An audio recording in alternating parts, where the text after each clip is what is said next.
Assalamualaikum warahmatullahi. Alhamdulillah. Alhamdulillahilladzi arsala rasulahu bil huda wa dinil haqq liyudhhirahu 'ala ad-dini kullih walau karihal musyrikun. أشهد أن لا إله إلا الله وحده لا شريك له وأشهد أن محمدا عبده ورسوله أما بعد. Hadirin mukminin, muslimin, muslimat, tuan-tuan dan puan-puan yang dirahmati oleh Allah Subhanahu wa taala. Pertama, sebelum kita mula, kita merafakkan, mengangkat dan melafazkan syukur, segala puji dan puja hanya milik Allah yang telah mengizinkan kelas kita pada malam ini berjalan dan berlangsung seperti yang kita atur. Hadirin mukminin, tuan-tuan muslimin muslimat, kita masih lagi di dalam kitab At-Tadhkirah bi ahwalil mauta wa umuril akhirah, iaitu kitab yang berhubung dengan urusan kematian dan keimanan kepada hari akhirat, yang ditulis oleh Al-Imam Al-Qurtubi rahimahullah. Bab yang akan kita sambung pada malam ini, bab yang dibawa oleh pengarang ataupun penulis kitab kita, iaitu bab pada menyatakan tentang perkara ataupun perbuatan amalan yang boleh mengangkat dan menghilangkan kesulitan dan kesusahan pada hari kiamat. Itu bab yang akan kita bahas pada malam ini. Pada bab ini tuan-tuan, secara langsung atau sepintas lalu, penulis dia bawa beberapa dalil yang menjelaskan tentang amalan-amalan yang membolehkan sekiranya seseorang itu mengamalkannya, melakukannya di dunia ketika dia hidup, dia mengamalkan perbuatan itu, amalan itu, perkara tersebut dia lakukan, kesan dan balasan daripada amalan yang dia buat itu, jaza, apa yang dia akan dapat, Allah akan menghilangkan, mengangkat segala kepayahan, kesulitan dan kesukaran yang dia hadapi di padang mahsyar. Maksudnya, balasan ini, ganjaran ini, kelebihan ini akan diperolehi, dituai dan diberikan oleh Allah kepada kita pada hari kiamat. Di mana? Di padang mahsyar. Ketika mana tidak ada pertolongan, pada hari yang kita semua beriman, hari yang besar, yauma la tamliku nafsun an nafsin syai'a, pada hari di mana manusia tidak boleh membantu sesiapa pun. Pada hari kita tidak boleh meminta pertolongan dan tidak ada orang yang boleh menolong kita. Tidak ada orang yang boleh melindungi dan menyelamatkan kita pada hari itu. Allah memberikan pertolongan kepada kita mempermudahkan urusan kita kerana sesuatu yang telah kita buat di dunia. Itulah apa yang disebut di dalam bab ini. Penting kita mengetahui amalan-amalan ini ataupun perbuatan ini kerana apa? Kerana seperti yang saya sebut tadi, pada hari itu tidak ada penolong. Wala yuqbalu minha syafa'ah wala yu'khadhu minha 'adlan wala hum yunsarun. Pada hari di mana tidak ada orang yang boleh membantu, menolong, membela kita, tak ada. Hari yang mana Quran kata apa, tuan-tuan? Di dunia apa yang boleh membantu kita? Satu, mal. Benda yang boleh membantu, membela, menyelamat dan melindungi kita, mempermudahkan urusan kita di dunia apa dia? Harta. Untuk memudahkan urusan kita, untuk memberikan kesenangan ataupun keselamatan di dunia ni, kita memerlukan harta. Yang kedua, tuan-tuan, yang akan membantu dan membela kita, ahli keluarga, sanak saudara, rakan taulan dan juga orang yang dekat dengan kita. Pada hari itu ada tak benda ni? Kita selalu dengar imam baca, yauma la yanfa' malun wala banun. Pada hari kiamat nanti Allah menyatakan awal kepada kita. Sebut awal, yauma la yanfa'u malun wala banun. Pada hari kamu dibangkitkan esok, tidak bermanfaat harta kamu. Maksudnya kita tak boleh menggunakan harta kita untuk menebus apa yang kita nak. Tak ada apa yang boleh menebus. La yanfa'.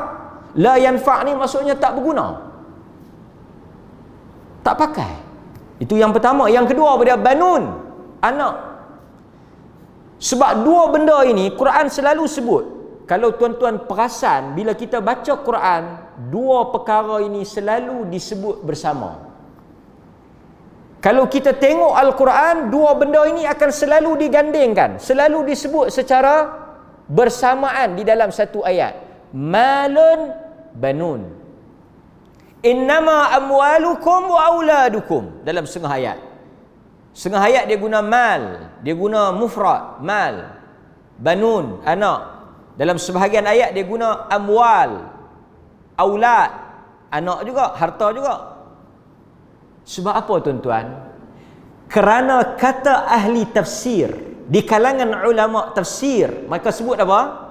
Dua benda inilah yang manusia paling cinta dan manusia berbangga-bangga dan menjadi tujuan hidup manusia. Dua benda. Lepas itu bila kita sembang dengan orang pun, soalan yang common question, soalan yang biasa kita tanya, anak berapa orang? Anak kerja apa? Anak duduk mana? Kerana manusia berbangga-bangga, manusia bermegah dengan kehebatan harta dia, anak dia. Ini dua benda yang manusia bertarung. Quran tak larang, tapi Quran kata kedua-dua perkara ini tidak bermanfaat pada hari akhirat. Dua benda yang manusia berlumba-lumba. Anak yang ramai orang suka, apatah lagi anak-anak yang berjaya, anak-anak yang boleh membanggakan dia kan. Dia sembang anak dia macam ni, anak dia macam tu. Soalan biasa. Orang tak ada sembang dengan kita, kucing berapa ekor? Orang tak tanya kita. Orang tanya anak berapa orang? Kerja apa? Duduk mana? Mengaji mana? Itu soalan apa tu? Soalan yang orang takathur fil amwal wal aulad. Orang berlumba-lumba untuk memperbanyakkan hartanya dan anak-anaknya. Tapi pada hari itu, benda tu semua la yanfa'. Tak ada guna. Okey, hadirin mukminin. Pasal itu kita baca dalam sebahagian ayat, Allah kata, yauma yafirrul mar'u min akhi wa ummihi wa abih.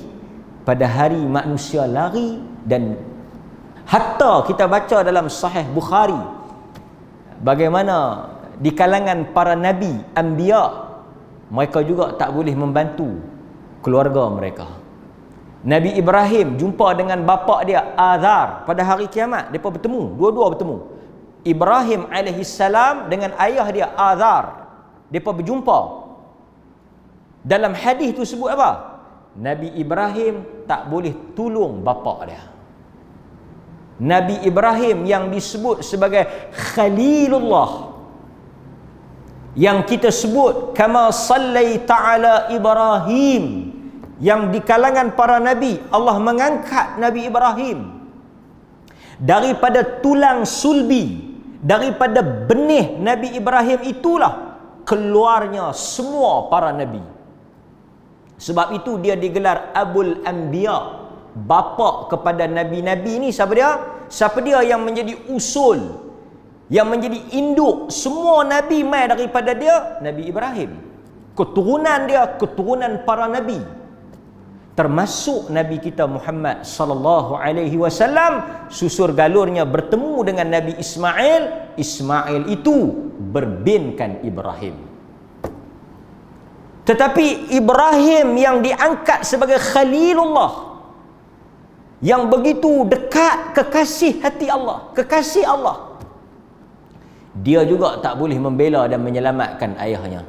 Akhirnya ayah dia ditukar menjadi kibash, ditukar menjadi seekor binatang dan dicampak ke dalam neraka kerana nak jaga ayak muka Nabi Ibrahim. Malu kalau orang tengok ini bapa Nabi Ibrahim. Siapa yang malu? Dia telah menconteng arang ke muka Nabi Ibrahim. Nabi Ibrahim kata dekat Allah, Allah telah janji Allah tak akan malukan dia hari ini. Kalau ayah dia masuk neraka, dia akan malu. Macam mana nak buat?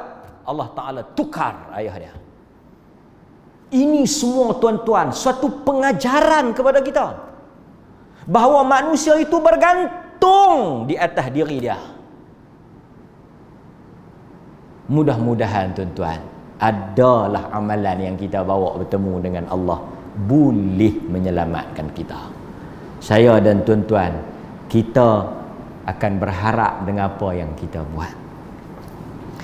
Hadis yang pertama yang diriwayatkan oleh Imam Muslim, Al-Imam Al-Qurtubi, dia bawa Qurtubi ini tuan-tuan dengar, dia merujuk kepada Cordoba.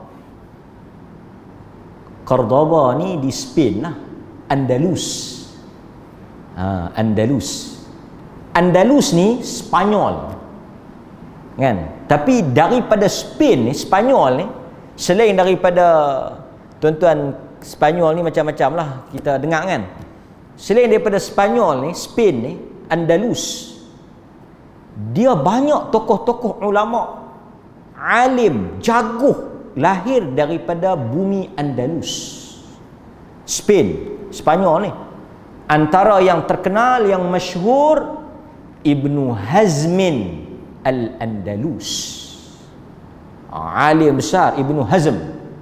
Kita sebut Ibnu Hazmin Al-Andalus, dia daripada Andalus. Okey, so tuan-tuan kita tengok hadis yang pertama yang diriwayatkan oleh Imam Muslim daripada an Abi Hurairah radhiyallahu an qal, daripada Abu Hurairah, dia berkata, qala Rasulullah sallallahu alaihi wasallam. Ini amalan yang pertama yang tuan-tuan semua boleh buat, termasuk saya. Kalau kita buat di dunia, kita akan dapat balasannya di akhirat. Ketika tuan-tuan berdiri, tengok kiri dan kanan, atas, depan, bawah, belakang pun semua tak ada siapa nak boleh selamatkan tuan-tuan, tiba-tiba tuan-tuan diberikan ruang dan jalan yang luas dan terbentang kerana sesuatu yang tuan-tuan buat di dunia. Apa dia?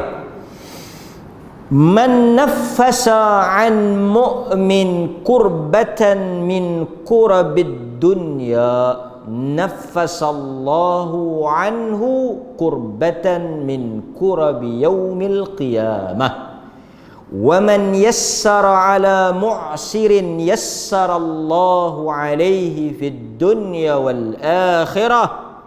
Dia panjanglah, wa man satara musliman satarahullah, apa semua tu, tapi kita nak ambil takat tu je, rangkap tu saja, masa kita pun terhad.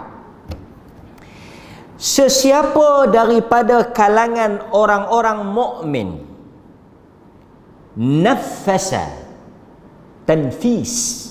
Apa makna nafasa? Meringankan.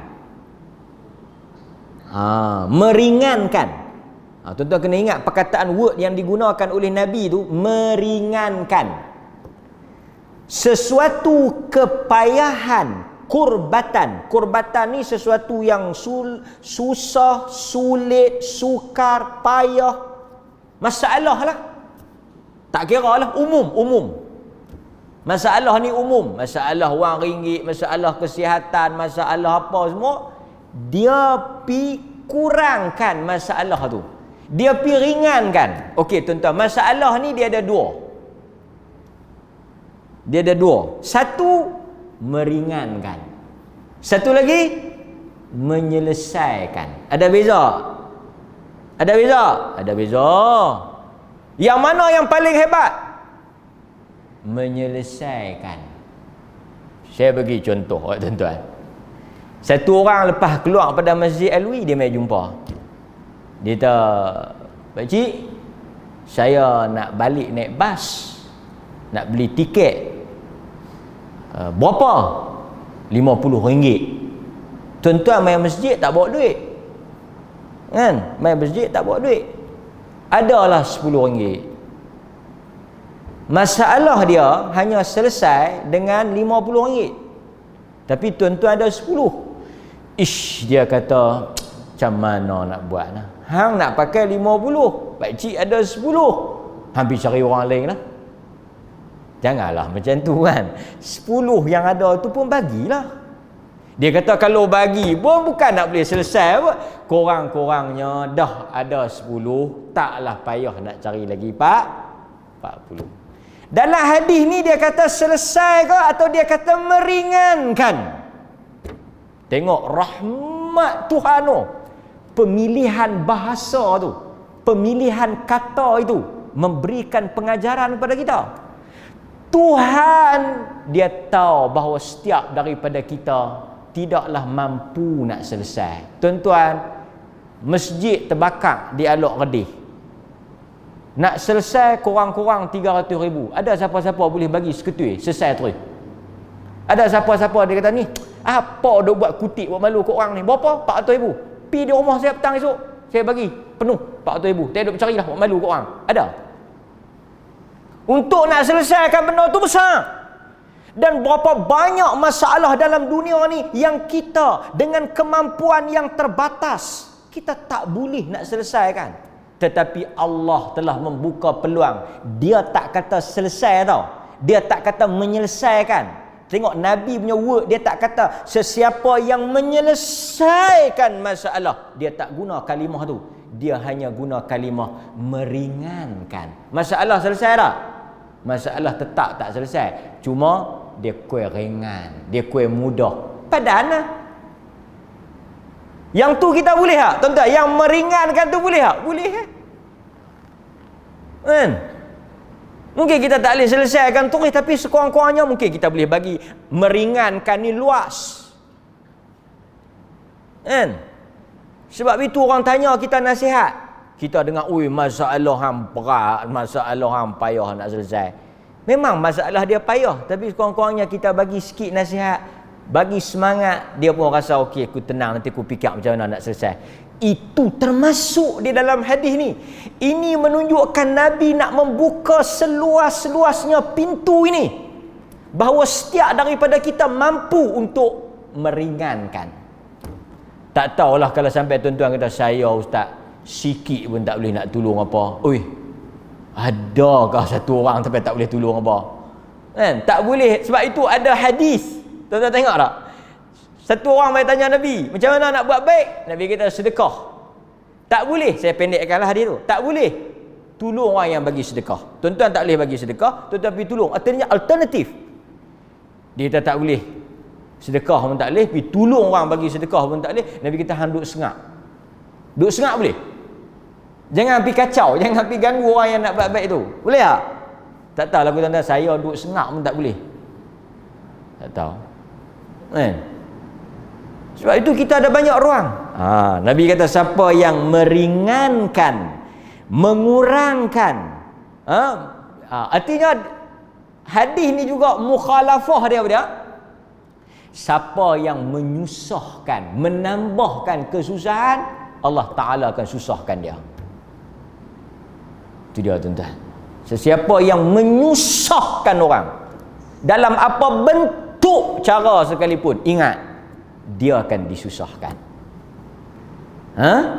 Nabi SAW kata, sesiapa yang memudahkan urusan orang lain, Allah Subhanahu wa Ta'ala nafasallah, Allah Ta'ala akan memudahkan dan meringankan kesusahan kepada orang tersebut pada hari kiamat.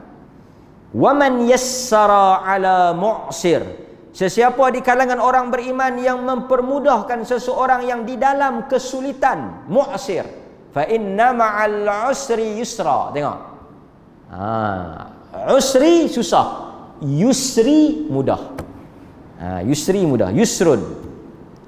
Allah akan mempermudahkan urusannya di dunia dan di akhirat. Yang ni dapat di dunia lagi, urusan dia akan dipermudahkan. Okey tuan-tuan, sebelum kita nak pergi syarah sikit ni, kita nak bagi sedikit peringatan. Ni bukan huraian, peringatan. Hadis ini menjadi dalil bahawa amalan mempermudahkan urusan orang lain, meringankan masalah orang lain, membantu sekadar yang kita mampu, mengangkat kepayahan orang lain, kita akan dapat balasan di akhirat dan termasuk juga sebahagiannya di dunia. Tetapi tuan-tuan, kita diajar bila kita tolong satu orang, kita ikhlas kerana Allah. Di dalam ibadat, benda yang paling besar ikhlas. Pasal ada orang dia semayang duha. Kita tanya pasal apa hang yang semayang duha? Dia kata siapa yang semayang duha akan kaya. Boleh tak tuan-tuan semayang duha dengan maksud nak kaya? Maka orang menega sebelum mereka buka kedai, mereka tak semayang subuh, tapi mereka semayang duha. Bukan semua, lagi marah dia. Bukan semua. Pasal apa abang tak semayang subuh? Subuh tak ada fadilat apa. Tapi duha jangan tinggal. Duha jangan tinggal. Banyak dah toke-toke, dia duk cerita, depa mayang duha, depa kaya.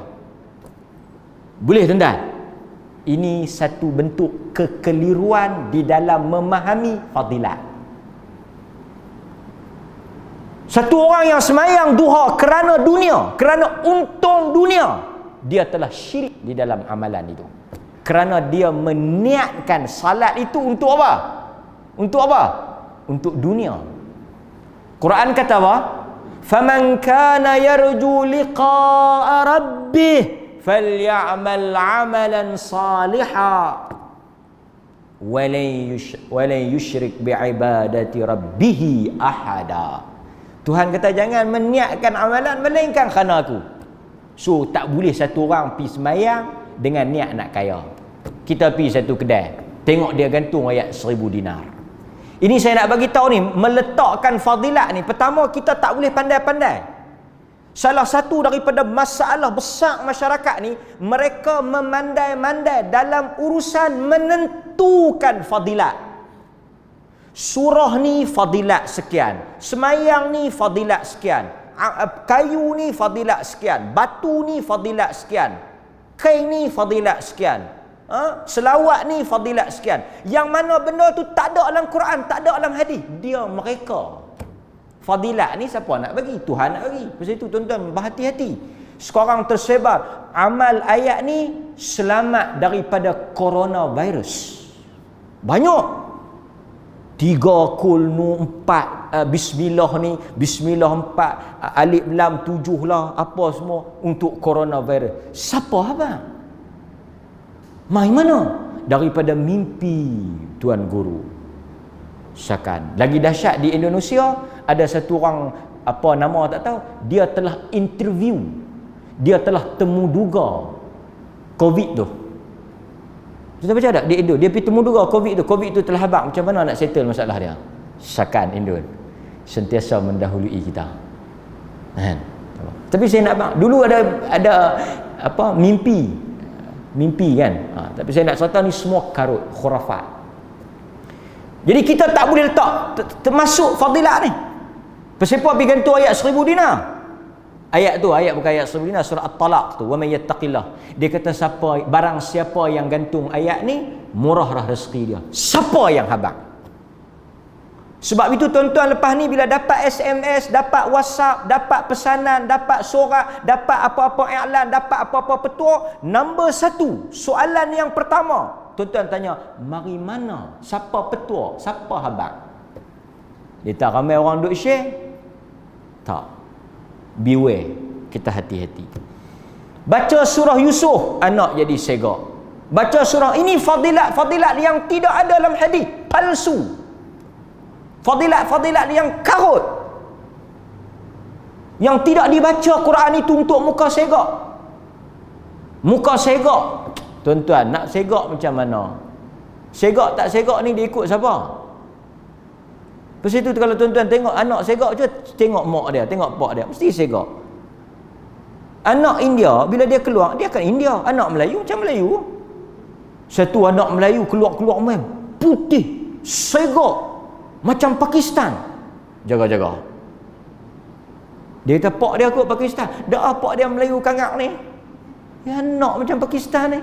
Ini fadilat baca surah Yusuf. Apa tuan-tuan? Saya bukan sebab dia kata benda ni lama dah. Benda ni memang lama, tetapi dia telah berakar dalam masyarakat dan dia mari tambah ke atas.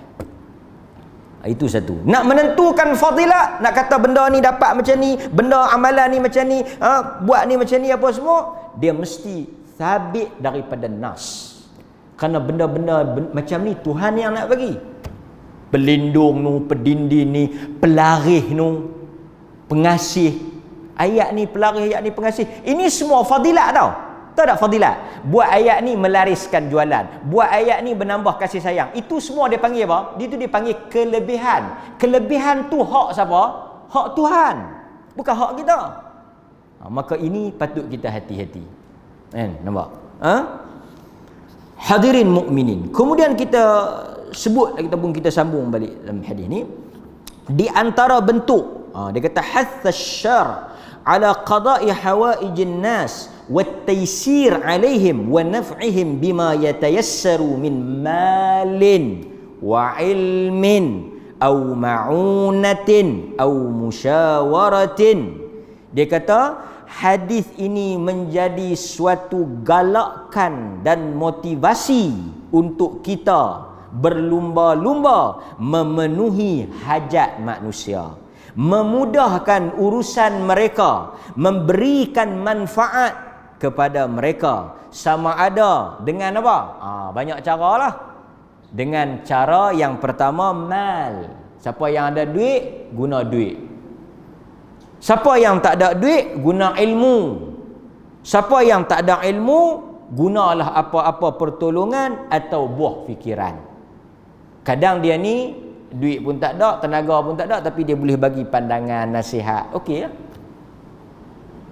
Hadirin mukminin, ini cara yang diajar oleh Nabi sallallahu alaihi wasallam. Sebab itu hadis ni juga mengajar kita apa? Amalan yang besar di sisi Tuhan, amalan yang bermanfaat kepada manusia. Nampak? Amalan yang bermanfaat kepada manusia tu. Pasal itu tuan-tuan bisa dengar ada kisah Hasan al-Basri. Hasanul Basri. Siapa dia Hasanul Basri ni? Imam daripada kalangan tabi'in. Dia bukan sahabat, tapi dia anak murid sahabat. Tak pernah dengar Hasan al-Basri. Kacau. Alim ni, jago besar ni dalam Islam. Hasan al-Basri, imam, alim, kabir. Dia ada satu cerita dengan satu orang nama Thabit al-Bunani. Thabit al-Bunani. Hasan al-Basri ni, dia suruh anak murid dia pergi ajak Thabit al-Bunani ni pergi cari orang susah, pergi buat kerja kebajikan. Tuan-tuan tahu tak, Thabit Al-Bunani ni, dia duk buat apa? Yang mereka duk pergi ajak ni, dia duk i'tikaf di masjid. Dia duk i'tikaf di masjid. Dia berkata, jom Hasan Al-Basri suruh ajak hang pergi cari orang susah, pergi tolong dia. Masa tu dia duk i'tikaf di masjid. Dia kata, minta maaf, aku nak i'tikaf buat ibadat. Dia pun balik pergi cerita kat Hasan Al-Basri. Hasan Al-Basri kata, hampir habang dekat dia, keluar sehari pergi cari orang susah, pergi tolong, lebih baik dan besar ganjaran dia daripada i'tikaf setahun. Dia i'tikaf setahun, dia duduk dalam masjid tak keluar setahun, 360 hari, bukan sehari, 360 hari dia i'tikaf di masjid, pahala tak besar. Sehari dia keluar pergi cari orang susah tolong, lebih daripada i'tikaf di masjid setahun. Depa mai habaq boh tu tinggal i'tikaf, keluar dengan depa. Banyak lagi hadis-hadis lain yang menunjukkan kepada kita apa? Ibadah yang memberikan manfaat pada orang lain, termasuklah hadis ni, lebih besar dan disukai oleh Allah daripada ibadat fardiyah, ibadat individu. Salat individu, betul tak? Zakat mujtama', ijtima', masyarakat. Sebab tu zakat ni hebat.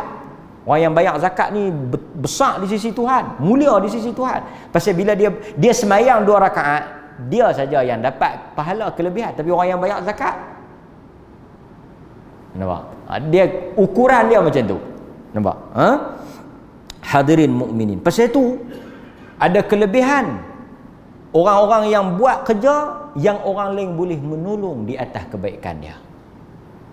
Okey, hadirin mukminin. Pasal itu Dr. Yusuf Al-Qaradawi, terkenal lah, tuan-tuan kenal dia kan? Bekas ketua ulama sedunia. Dia duduk di Doha, Qatar. Dia kata apa? Dia kata ramai orang pergi haji saban tahun, berulang-ulang kali, umrah beratus-ratus kali. Pergi haji, ada peluang haji, bukan haji yang fardu tu, haji yang kedua, ketiga tu. Umrah tak salah. Tapi dia kata, dia sebut dalam kitab dia Fiqh Aulawiyat. Dia ada tulis satu buku Fiqh Aulawiyat. Fiqh dalam kita nak menentukan yang mana patut didahulukan, yang mana patut dikemudiankan. Buku tu bagus. Dia kata amalan mana patut dulu, amalan mana patut kemudian, amalan mana kita patut utamakan. Dalam buku tu dia terjemah ada bahasa Melayu, tuan-tuan boleh cari. Tuan-tuan tahu dia kata apa? Dia kata satu orang yang berulang kali pergi haji, manfaatnya tidak keluar melainkan hanya pada diri tuan haji itu saja. Tapi kadang-kadang dia pergi mencari Tuhan, dia pergi cari redha Tuhan, dia pergi cari keampunan Tuhan, beratus ribu kilometer di Mekah, tetapi dia tak nampak orang miskin di sebelah rumah dia. Lebih kurang mafhum tulisan dia, kata-kata dia macam tu. Dia kata kalau kawan tu tak pergi rentah haji berpuluh-puluh kali, dia pergi bagi orang miskin makan. Pasal itu dia kritik. Dia kritik orang-orang yang memenuhi kan. Tak salah lah kalau dalam masa yang sama dia pergi haji, dalam masa yang sama dia tolong orang. Dia nak habaq keutamaan. Okey, wallahu taala a'lam. Hadis ni juga tuan-tuan memberikan suatu lagi pengajaran kepada kita. Apa dia? Dia kata antaranya di dalam setiap amalan balasannya sama dengan apa bentuk dan jenis yang kita buat. Ini menarik. Kalau dalam bahasa orang-orang tak ada agama, dia kata karma lah. Karma, buat baik dibalas baik. Tapi tuan-tuan, memang betul, bukan betul karma tu. Karma ni tak ada dalam Islam. Tapi cuba tuan-tuan tengok. Saya akan baca 5-6 hadis secara sepintas lalu, nak bagi tuan-tuan nampak. Al-jaza min jinsil amal. Manusia ni akan dibalas oleh Allah berdasarkan apa yang dia buat. Tuan-tuan tengok nah.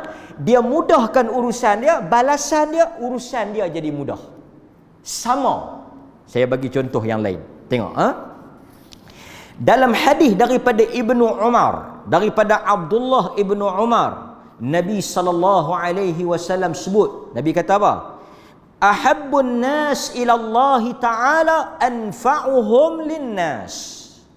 Manusia yang paling Tuhan cinta, orang yang paling ramai manusia mendapat manfaat daripada dia. Nampak? Pasal itu macam mereka dua orang ni, banyak orang dapat manfaat ni. Kan? Tapi mereka kena ikhlas lah. Kan? Mereka ikhlas lah pasal muka mereka benar-benar masuk, muka saya yang masuk. Kan? Tapi ramai orang dapat manfaat. Wa ahabbul ilallah. Tengok. Jadi tuan-tuan nak jadi orang yang dicintai oleh Allah, tuan-tuan kena make sure orang ramai boleh tumpang kebaikan tuan-tuan. Nampak? Macam orang yang buat lampu jalan ni. Ni manfaat ramai ni. Pasal tu kadang-kadang saya buat cerita kat tuan-tuan kan, ada orang yang buat paip ayak kita boleh ambil wudu. Kan? Mandi wajib. Kalau dia tak buat paip ayak, kita tak boleh mandi wajib. Kita tak boleh buat ibadat. Dia pasang lampu. Kita boleh nampak jalan main masjid, orang yang buat jalan. Banyak manfaat dia, banyak pahala dia. Kan, nampak? Tu satu. Wa ahabbul a'mali lillahi ta'ala, dan amalan yang paling Tuhan suka di dalam amalan-amalan yang ada ni, sururun tudkhiluhu ala muslim, iaitu dia memasukkan kegembiraan kepada orang Islam yang lain. Siapa yang boleh memasukkan kegembiraan? Tuan-tuan faham lah, no? Buat bagi orang seronok. Kan, macam satu-satu orang kan, tuan-tuan nampak dia duduk berniaga tak laku, tuan-tuan berhenti. Tuan-tuan nampak dia duduk tunggu tuan-tuan berniaga tak laku kan, tuan-tuan pun berhenti. Dia tak apalah, bagi kat saya lah, ada berapa saya beli semua. Kita pun metak dia punya teriak. Tuhan kata itu yang paling dia cinta. Kita memasukkan perasaan gembira, orang gembira dengan tindak tanduk kita, itu yang paling Tuhan suka. Kemudian lagi Nabi kata apa? Au takshif anhu kurbatan, atau dia mensingkap kesusahan orang lain. Au taqdi anhu dainan, atau dia melunaskan hutang orang. Yang ni berat sikitlah. Au tatrudu anhu jau'an, atau dia mengenyangkan orang yang lapar. Wali an amshiya ma'a akhi fi hajatin, sesungguhnya berjalan bersama dengan saudaraku di dalam menunaikan hajat. Nabi kata berjalan dengan saudara kita, pi cari orang, pi selesaikan masalah orang, lebih aku suka daripada i'tikaf di Masjid Nabawi ini selama sebulan. Hadis yang diriwayatkan oleh At-Tabarani di dalam Al-Mu'jam Al-Kabir. Itu dia. Nampak? Kemudian tuan-tuan hadirin mukminin, dalam hadis yang lain daripada Nabi SAW, Nabi kata apa? Man anzara mu'siran aw wada'a an, sesiapa yang memberi tempoh kepada orang yang berhutang. Siapa yang bagi tempoh orang yang berhutang ni, dia bagi tempoh, dia bagi masa. Apa yang Tuhan buat? Adhallahu Allahu bi dhillih, Allah Ta'ala akan naung dia di bawah arash. Tapi jangan ambil kesempatan lah. Dia dah saya susah, okey tak apa. Kita pun tak guna sangat duit tu. Tak apa. Ada hang mai bayar. Ada hang mai bayar. Orang yang falsafah dia ada hang mai bayar, atau takat mana hang boleh bayar hang bayar. Falsafah dia tuan-tuan, pahaman dia antara orang yang duduk di bawah arash. Okey. Dalam hadis yang lain juga, Nabi kata man satara musliman satarahullah, sesiapa yang tutup aib Muslim, Allah tutup aib dia. Hari ni tuan-tuan tengok dalam khutbah kita. Dalam hadis yang lain juga Nabi kata apa? Sesiapa yang tidak mengasihi orang, Tuhan tidak mengasihi dia. Ini apa maksud saya ni? Maksud saya, apa yang tuan-tuan buat, itulah apa yang Tuhan akan serve pada tuan-tuan. Sebab itu ada hadis, siapa yang bagi orang minum, siapa yang bagi orang minum, orang yang dahaga minum, Allah akan bagi dia minum pada hari akhirat. Siapa yang bagi orang makan di dunia, Allah akan bagi makan di akhirat. Dunia kalau orang tak bagi kat kita, kita boleh cari, tak ada masalah. Dunia kalau kita lapar, kita dahaga, orang tak bagi, banyak rata ceruk kita boleh dapatkan. Tapi kalau di akhirat, tang mana kita boleh cari? Tang mana kita boleh beli? Tang mana kita boleh pergi ambil? Pasal itu tuan-tuan hadirin mukminin, kita ada lagi nak syarah ni kan? Seperti dalam hadis yang diriwayatkan oleh Al-Imam Tirmizi, sesiapa yang memberi orang mukmin pakaian, Allah akan memberikan pakaian syurga untuknya. So hadirin mukminin, mudah-mudahan apa yang kita ulas dan kita syarah daripada bab ini boleh kita lakukan sebelum kita dibangkitkan pada hari kiamat, dan kita berdoa agar ini semua menjadi balasan pada kita di hari kiamat nanti. Aqulu ma sami'tum astaghfirullahal azim. Sallallahu ala nabiyyina Muhammad wa ala alihi wa sahbihi wasallam. Alhamdulillahi rabbil alamin.